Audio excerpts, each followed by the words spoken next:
Good evening, ladies and gentlemen, and welcome to the Free Thought Forum, brought to you by the friendly folks at Pennsylvania Non-Believers.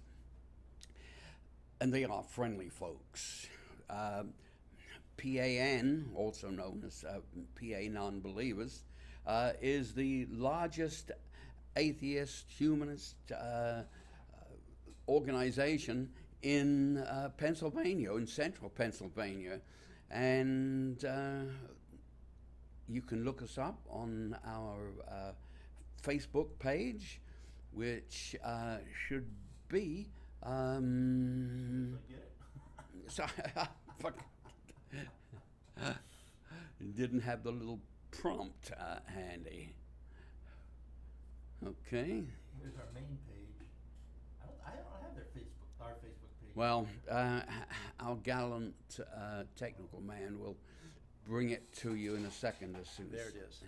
Okay, he said he's got it, so there we go. Facebook.com.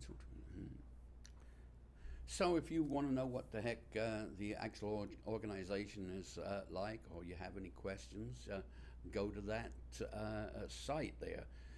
Keep in mind that this is a live call-in / phone-in TV show, and we, like I said, we go live, and the number on the screen, if you'd like to call in with comments, questions, or suggestions like that, please call 846-5067. And we'll pick up the phone and we'll talk. I am your host for the evening, Doug Diggins. I also known as Dastardly Doug, and I have no idea why. But anyway, we're glad that you could make it this evening. Unfortunately, our host for the evening was supposed to be Jacob, and he ran into some car trouble. And since I happen to be already here, I figured, hell, I'll fill in for him just out of the kindness of my heart. I told you, us atheists are so nice.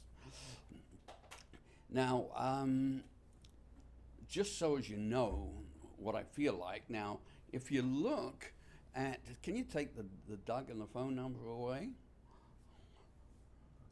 Your shirt, you mean? Yeah, no, so. I got a close-up of your shirt. Ah, there it is. Yes, I saw that T-shirt the other day in, I think it was in Giant Store, and it took me a second or so before I actually got it. And I looked at that and I thought, well, I don't give a... And I go, what the heck is that? And then it come to me. Wait, I know what it is. Don't give a mouse's hobby horse. Yeah, well, close. Close. Very close. But if you notice, the rat is down there is leading his ass. So just think about it. I don't give a rat's ass, which I thought was so cotton-picking humorous, and I wanted to buy the thing. Unfortunately, I don't know where the heck the guy went to, because he went down another aisle, and I never did meet up with him again so I could ask him. And I happened to be in Walmart a couple of days later, and there it was on the T-shirts that are there, and I thought, oh, that's the same one that he had. I've got to get that thing. So anyway, it pretty much sums up the way that I feel about a lot of things. Mostly mostly religion. And, I don't care what anyone else does. It's not a big thing for me, and I just don't give a. So I figured I'd better, I'd better fill you in on that. The camera to me seems like it's kind of askew a little bit. I wind up looking at a different place there, but anyway, if you have any questions, comments, or suggestion, we would welcome a phone call from you, and you can even tell me go to hell. I don't care, because I know there's no hell, and I'm not going there anyway. I'm going nowhere when I die. So, have you been listening to sort of the latest that has been on the news? And what they're saying now is that they are debating this Obamacare.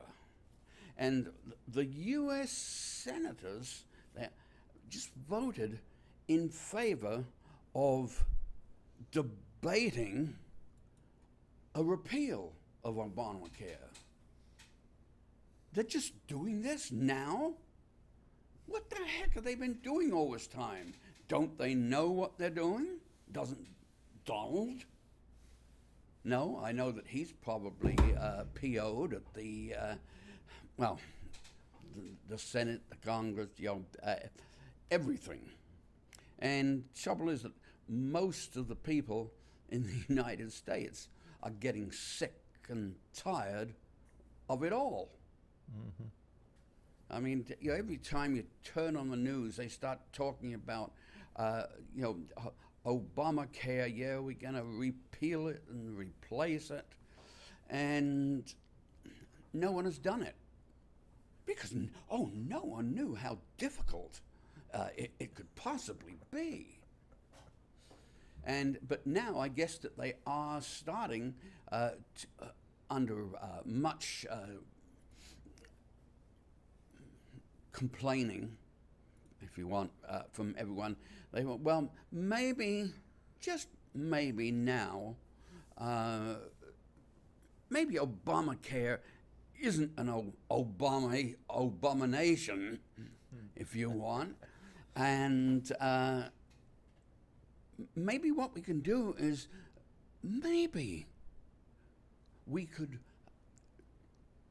debate on not necessarily replacing it, but fixing all the damn things that everyone has been yelling that is wrong with it.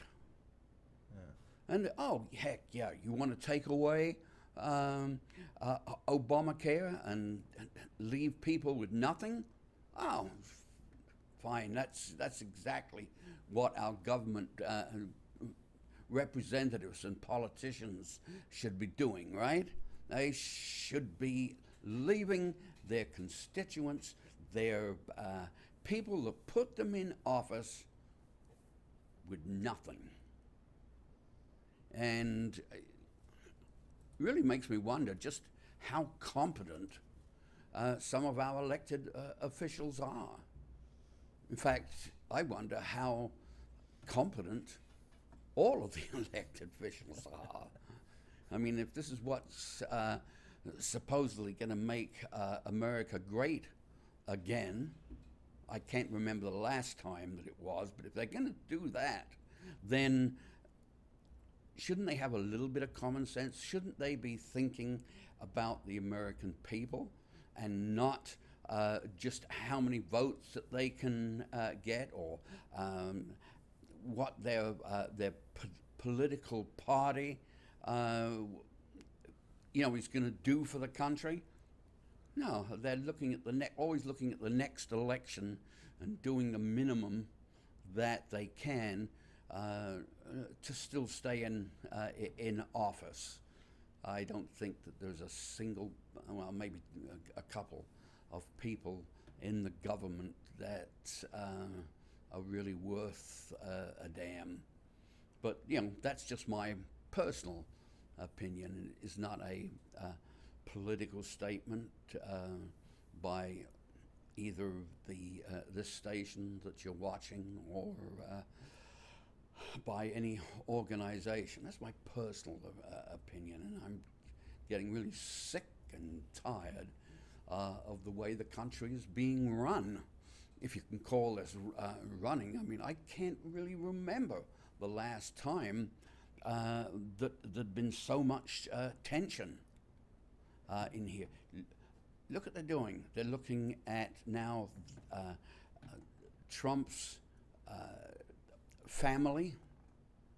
Who did what? Did his son say something that was supposed to be confidential to the wrong person? I mean, is every single person that is associated with our president has got to go in and fill out a report on every single person that they've talked to during the day or night or whenever they are. I mean, you can have transparency, which I think is great, but it gets to the point of where it's ridiculous that if someone in the cabinet is sitting next to a Russian and scratch his nose,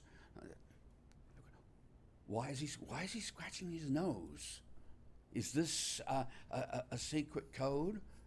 I mean, are they trying to destroy America by doing this? So now we got to suspect everyone and every cut and pick and thing, every move anyone makes is suspicious.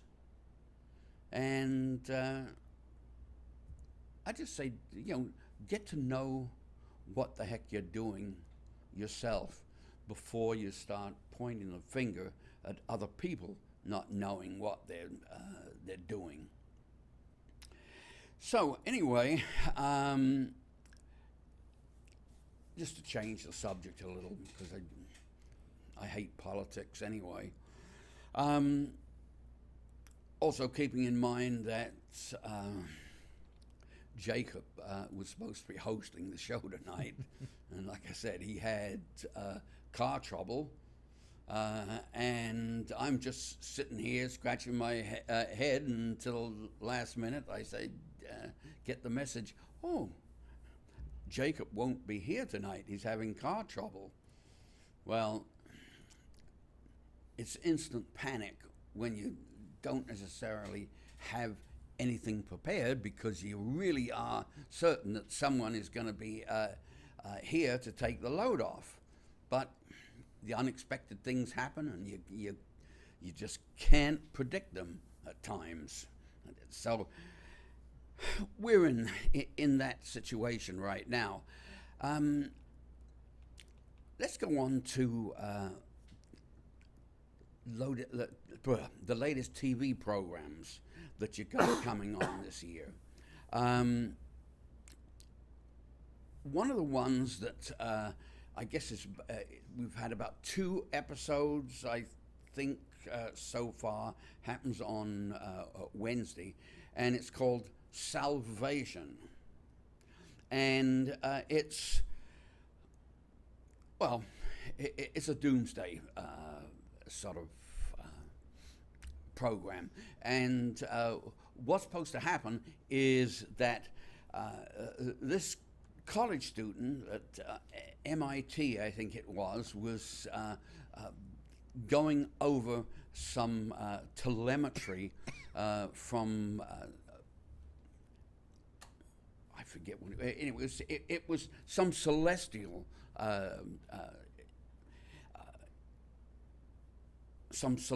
things from I forget what the name of the thing was. But anyway, he discovers that there is this massive meteor that is heading for Earth. Okay, so now everyone's going to think, well, okay, now a massive meteor or a comet, whatever it is heading this way, and it will hit the good old planet Earth in 186 days, or about 6 months. Now, there's a slight quandary here. What should this guy do?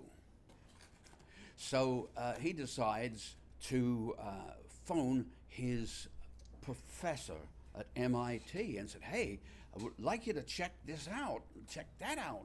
And he says, the world looks like it might be coming to an end.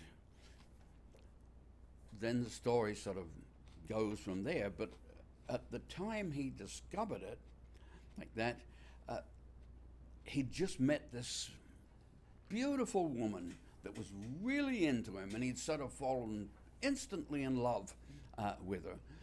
And he gets to thinking, gee whiz, I've got a way that I could probably save the world. But do I want to spend the last 6 months saving the world? Or can I spend my last 6 months with some beautiful woman who's really, really into me? And therefore, probably, the earth would be destroyed. Well, the way I look at it is no big thing, because the earth is screwed up anyway. And hey, if I had some beautiful woman that's really into me, would I want to go off, leave her, and save the world? Hell no. Let the world fend for itself, for crying out loud. No one gets, like to pick the last 6 months of their life. So, but she decides that, let me back up here.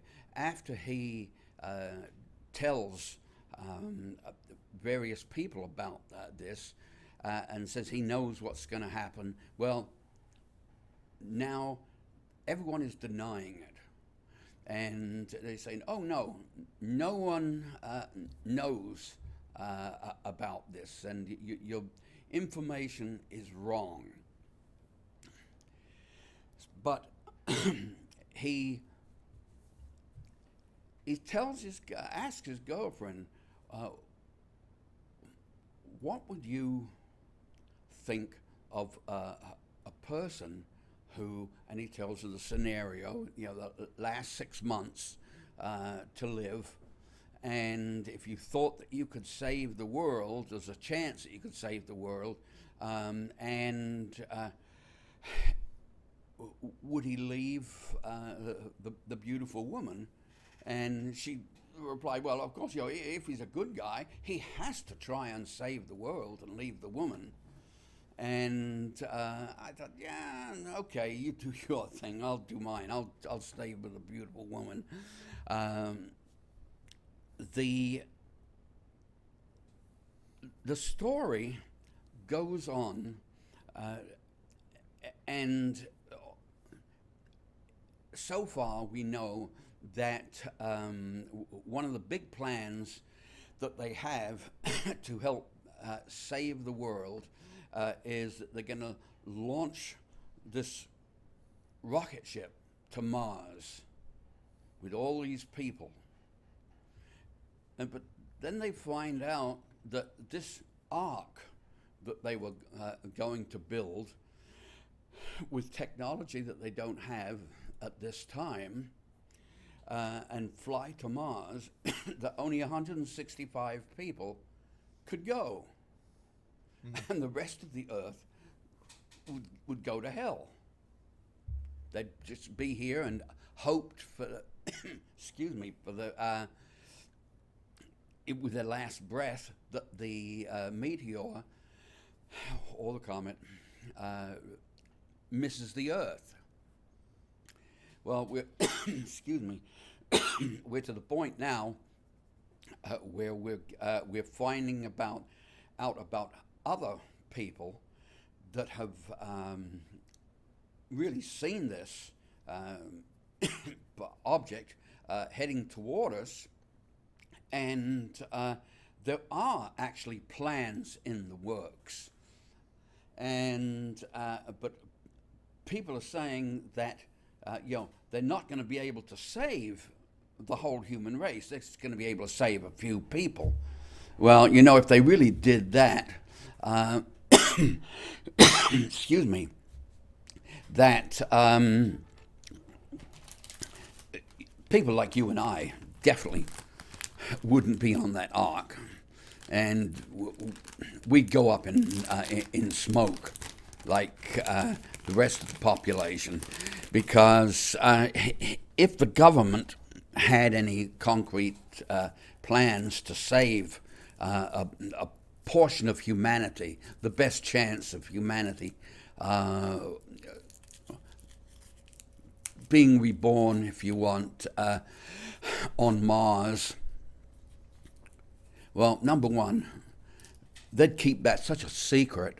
I mean, in real life. Now, we're not talking a science fiction story, but in real life, if there were to be something like that happening, and that a meteor or comet was heading for Earth, and that humanity was basically doomed, do you think that they would tell anyone? Do you think that they would announce it to the world? Of course not.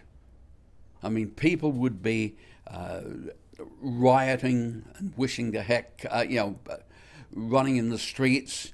And you say, oh, well, no, but people probably wouldn't be that bad. But yes, they would.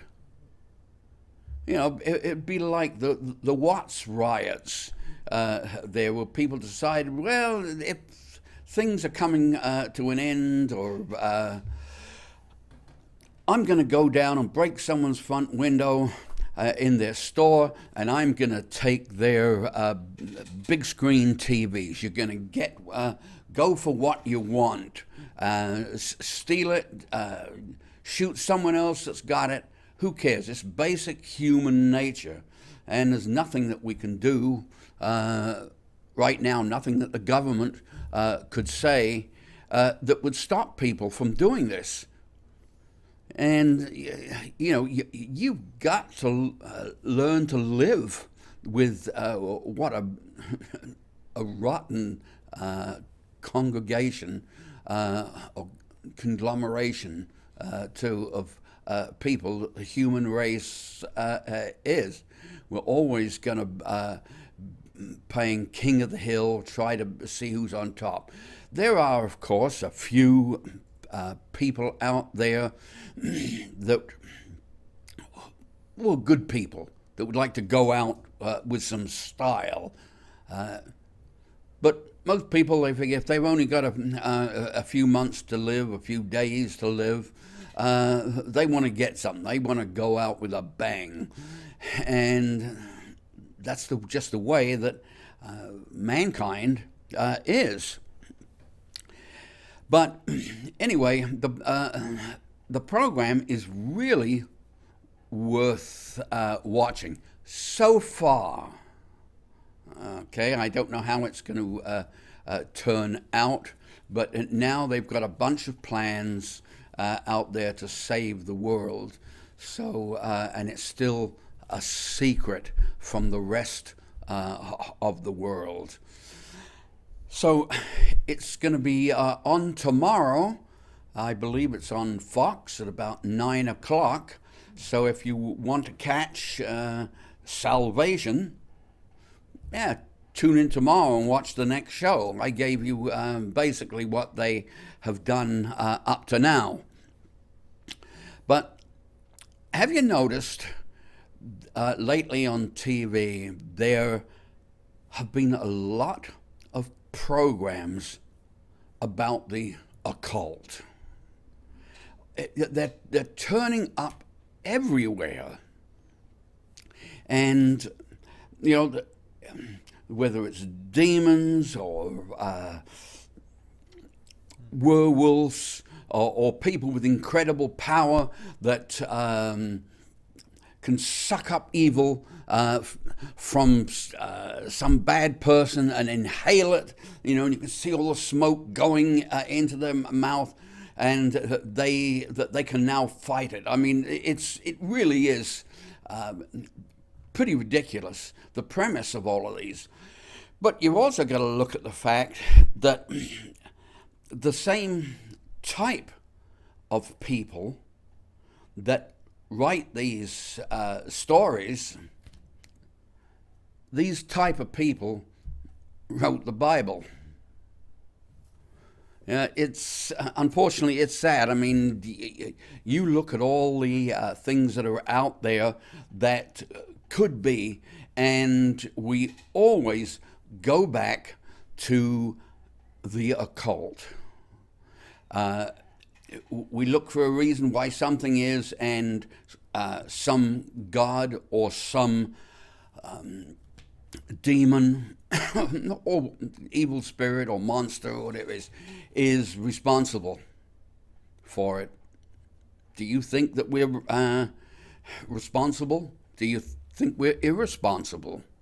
Do you think there's any chance at all that mankind is not going to destroy himself with his own hands? Well, you know, who's to say? But they are pretty good entertainment to watch them. One of my favorites is Lucifer. I think they're on summer vacation right now, and it gives a pretty amusing account of Lucifer and how he decided to take a vacation from hell and punishing people, and come up to earth, and he opens a nightclub and messes around with all the shady characters. There's a lot of humor in the thing, and it's one of my favorite shows. Watch it if you can.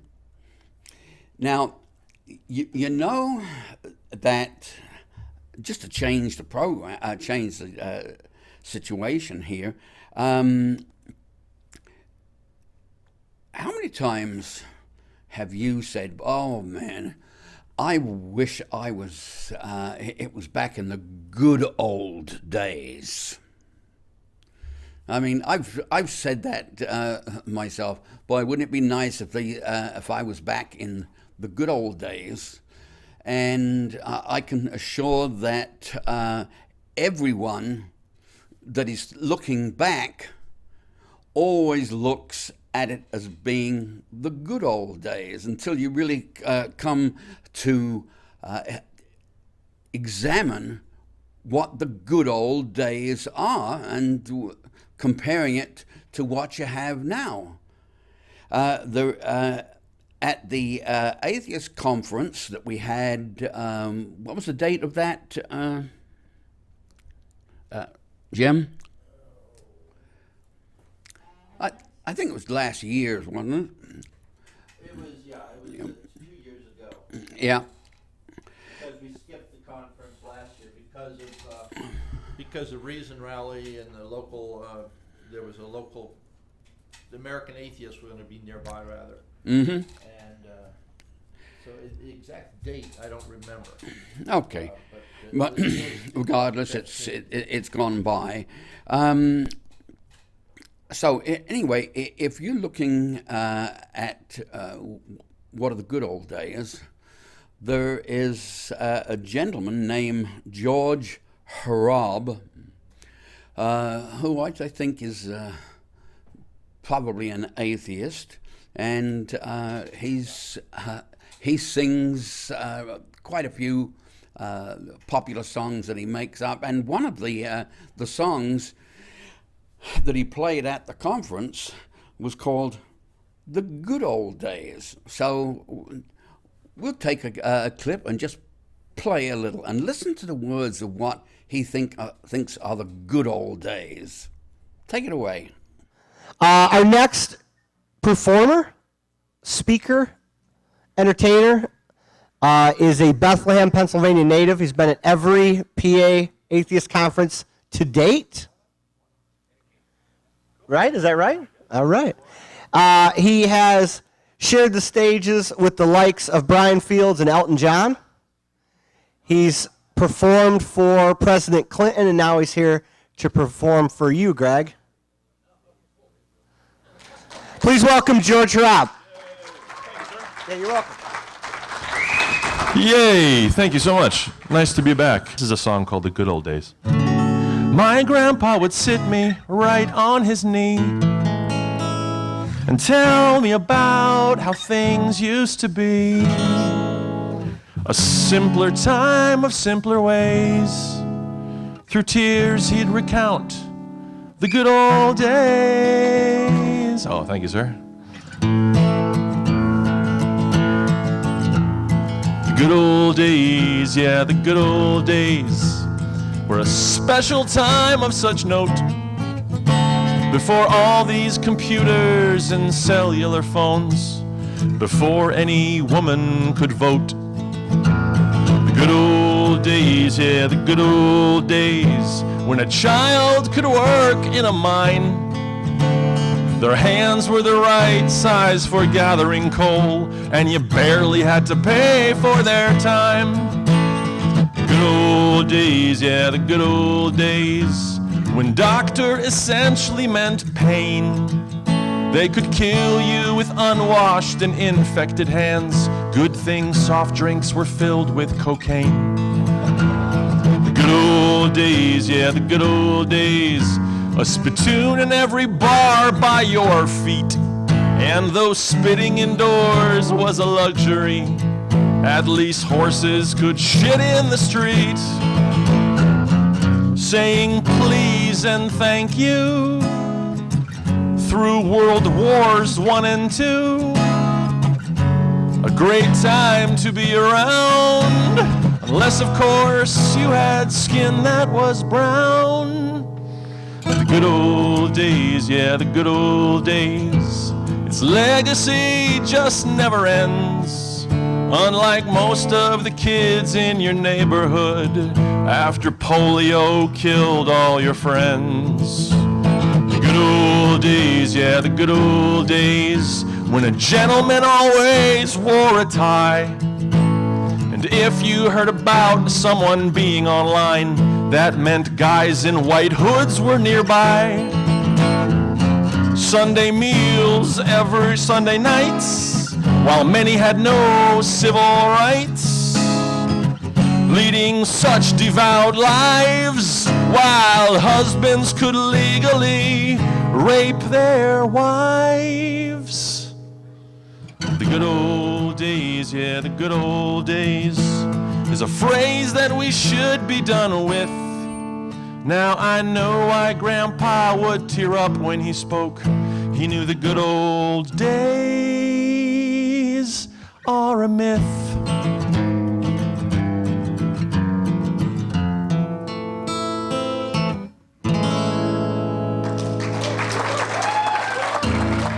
Thank you. Well, we're back again. How many of you people out there actually remember the good old days? Do you remember polio? You know, we look back and we say, yeah, that was the good old days, like the Cuban Missile Crisis. And things like that. I mean, we thought we were going to be blown out of the water by Russians putting ICBMs, nuclear weapons, in Cuba. when you wake up every single morning and you turn on the news and expect to see some tragedy that's there, and you think, oh, are we into World War III right now? And I certainly hope not, but you never can tell when someone is, someone stupid is going to push the button, like, North Korea. But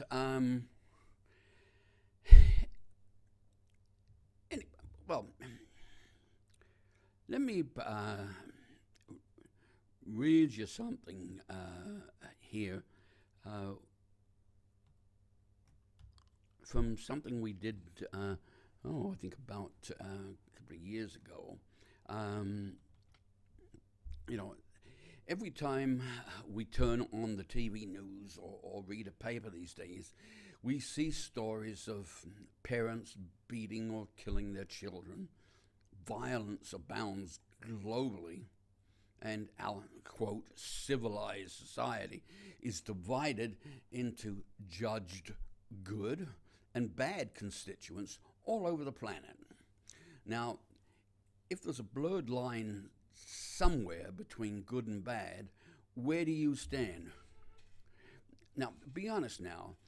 A 49% extremely person is still statistically 51% bad, depending on how you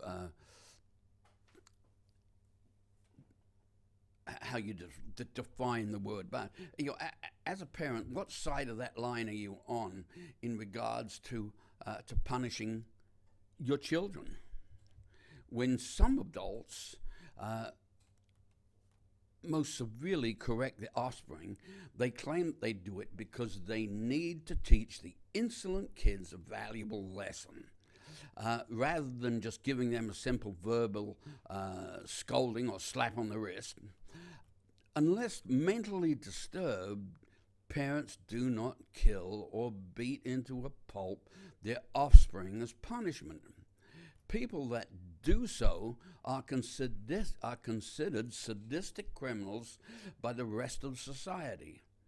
In reality, adults that inflict those kind of extreme corrections on their children do so because they have become agitated beyond reasonable proportion and by their own mental instabilities, and their uncontrolled anger spills over into the chastisement of the offending child. Now, under these circumstances, the parent is no longer teaching a lesson, but rather satiating their need to quell their anger by the physical violence of extreme corporeal punishment. And it is a sign of an unstable mind that needs to be reined in. Now, all reasonable and what we would call normal people consider these violent members of society, no matter how poor or rich or powerful or famous they may be, as nuts. Okay, although not necessarily written or spoken, there are certain laws of the universe, basic codes of conduct that are understood and apply everywhere. Why then is God ostensibly immune from even the slightest disapproval of his actions? Maybe it's because the theistic adherents of Scripture say that their God is omnipotent and our Creator, and therefore has the right to do as he wishes. Our make-believe biblical protagonists seem to be obsessed with eternal cruelty and unusual punishment for everything. Now, laughably, his miracles, they are nothing more than misunderstood, and misinterpreted natural occurrences attributed to a higher power in order to bolster the tale into a realm of supernatural comprehension. Now, a leading man in this tome hands out the most horrific retribution for even the smallest transgression.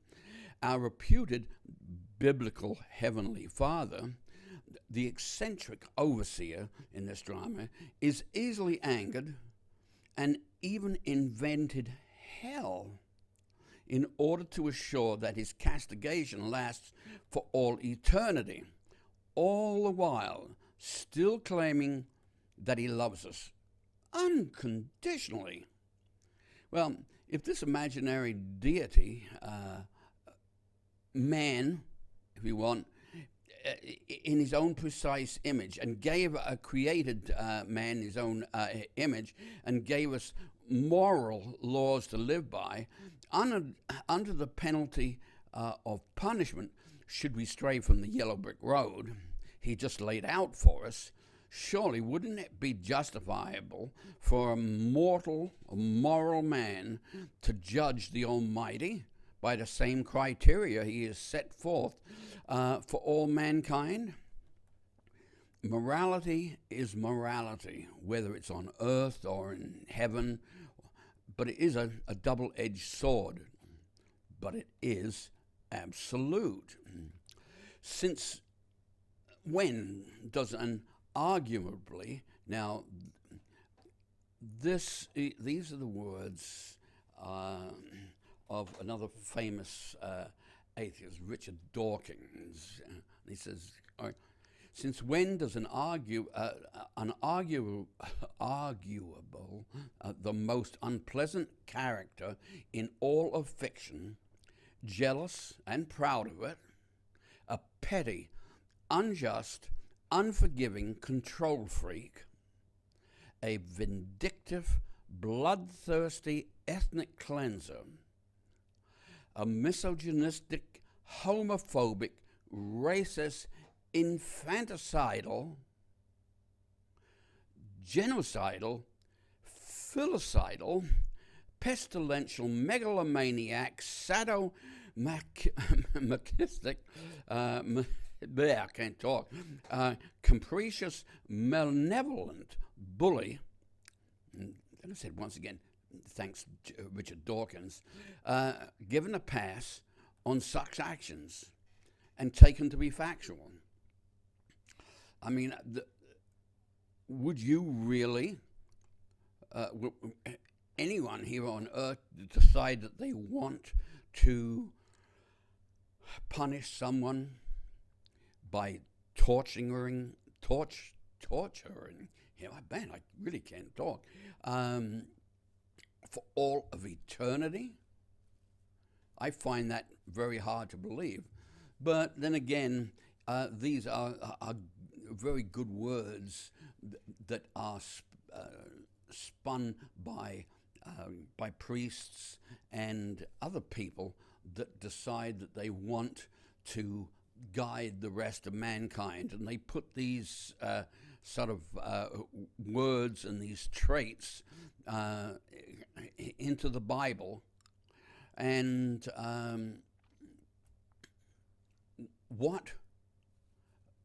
why should we really believe it, other than the priests and the clergy want to scare us? Why has someone of God's nature not garnered the reputation of being an anti-theist of all morality and rejected by all thinking, reasonable human beings? I mean, it is fear that causes the believer to act like the fabled three monkeys when faced with this obvious fiction. Then mankind are not loved children, but rather nothing more than a slave, a whipping boy for this fabled autocrat that you call God, with clergy-endorsed parable dogma handed down for thousands of years by the phony self-proclaimed agents, the lawyers of God. To my present incredulous mind, theistic mankind is still full of silent, non-reasoning cowards, afraid of obscure phantasms that may go bump in the night. I think being a mortal, I can find it neither in my mind or my heart to fathom, let alone to believe that such an objectionable, immortal creator still exists in our reality. And I refuse to be a slave to fairy tales, period. Are you comfortable with an adult God that inflicts these extreme corrections on his children, and does so because he has become angered beyond reasonable proportion by his own mental instabilities, and his uncontrolled anger spills over into the chastisement of the offending child? Well, why would any sane human throw his child into a burning pit? Now, I have been accused of being angry at God. However, how can any reasonable person be angry at a fictional character? Nevertheless, I find myself annoyed at both the ignominious and elite that promulgate such nonsense as truth. The scriptural gods are no more real or fearsome than Harry Potter, and this rant is nothing more than a Bible or fictional book review. So, therefore, if you call me an atheist, I view it as a compliment. I think for myself, it's not an insult, for I do not live or die in fear of any imaginary deities in this universe or beyond. I live happily and totally free, mentally and physically, way beyond the reach of dogmatism and touted boogeyman under the bed. May your God not be with you for your sake.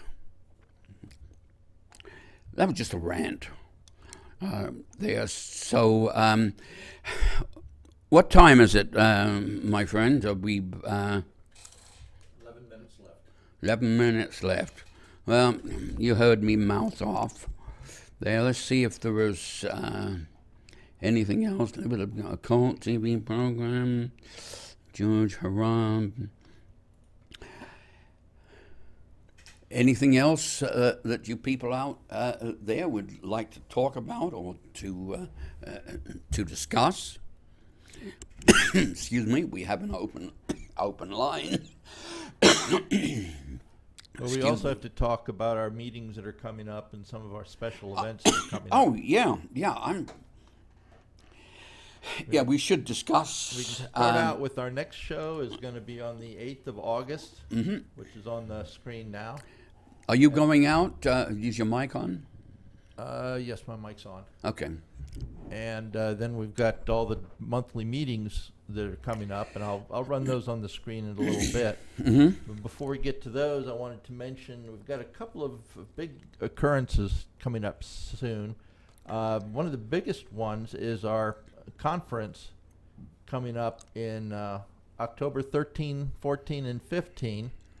And that's going to be, I think it's our 5th one.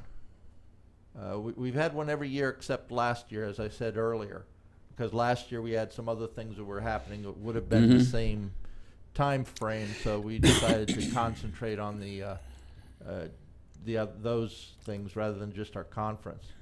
But you did hear, listeners a little earlier in this program heard George Schwab He's been been on all of our conferences, at least up through the 2015 one. And our conference, there are tickets still available at atheistpa.org, which you can go to find out about tickets. And we have a couple other things that are happening soon.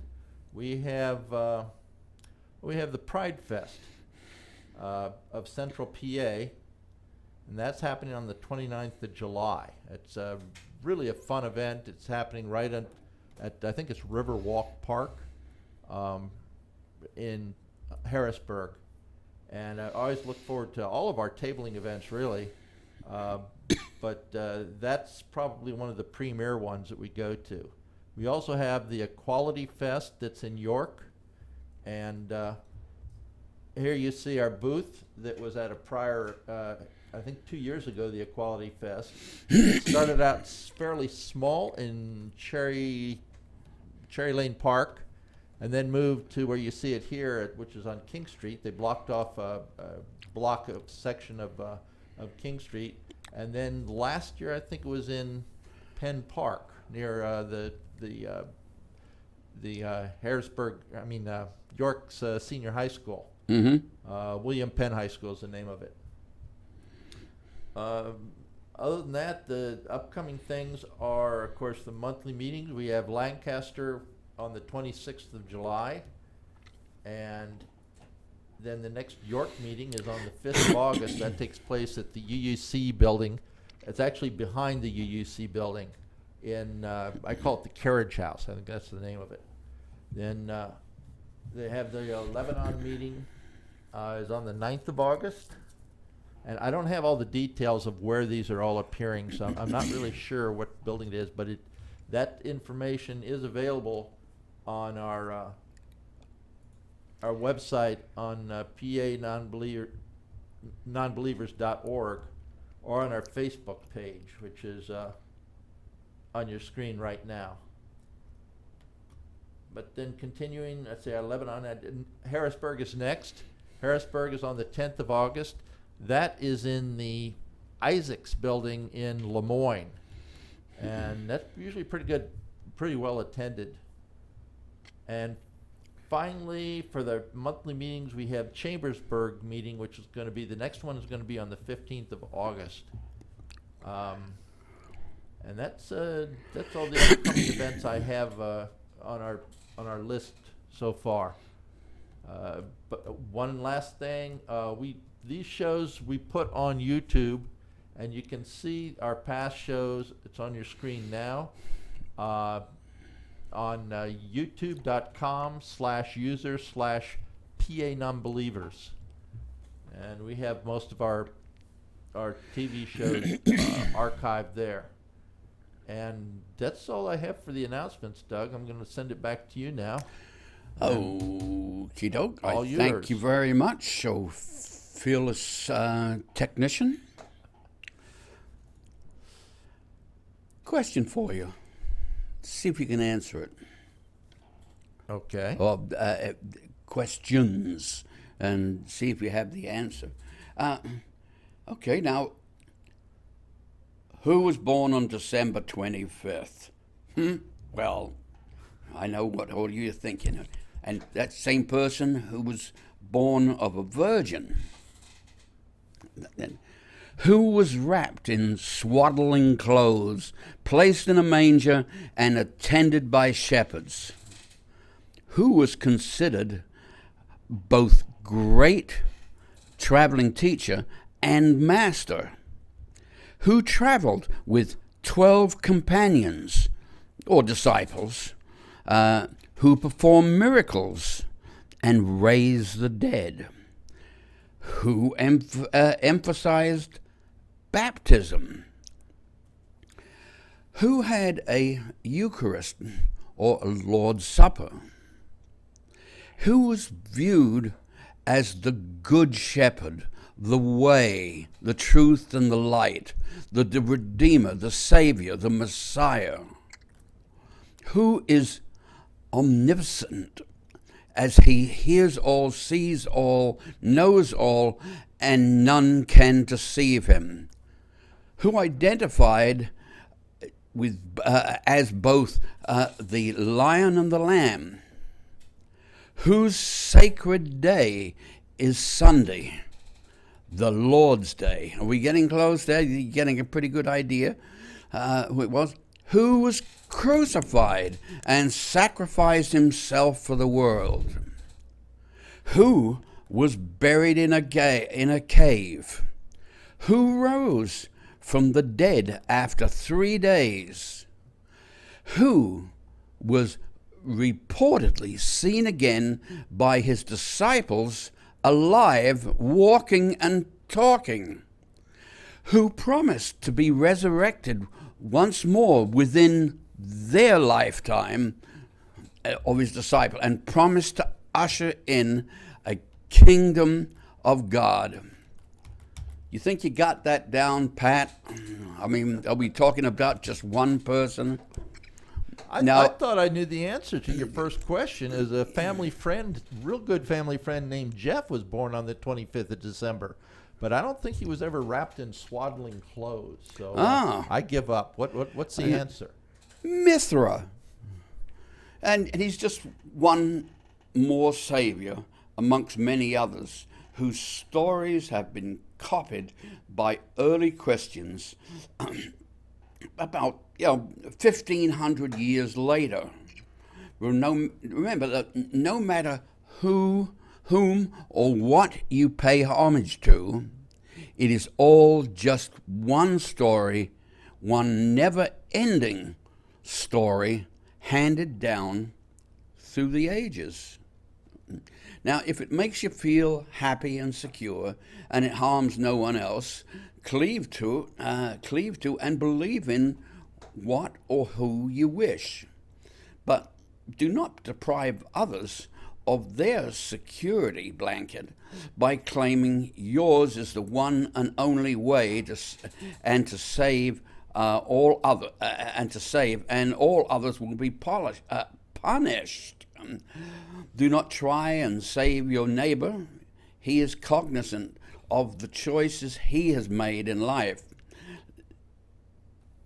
Live and let live, and enjoy every day with friends, family, and, if you can, like-minded people. To all the people that are going to be celebrating Christmas in Pennsylvania, and even the non-believers, we wish you a happy day every day, all year long. So it's just another rant, and of course, it would go a lot better if we had a few call-in customers. Yeah. But we thank you for tuning in, and tune in next month, the second Tuesday, and we'll be back again. You take care now. 40 seconds. Oh.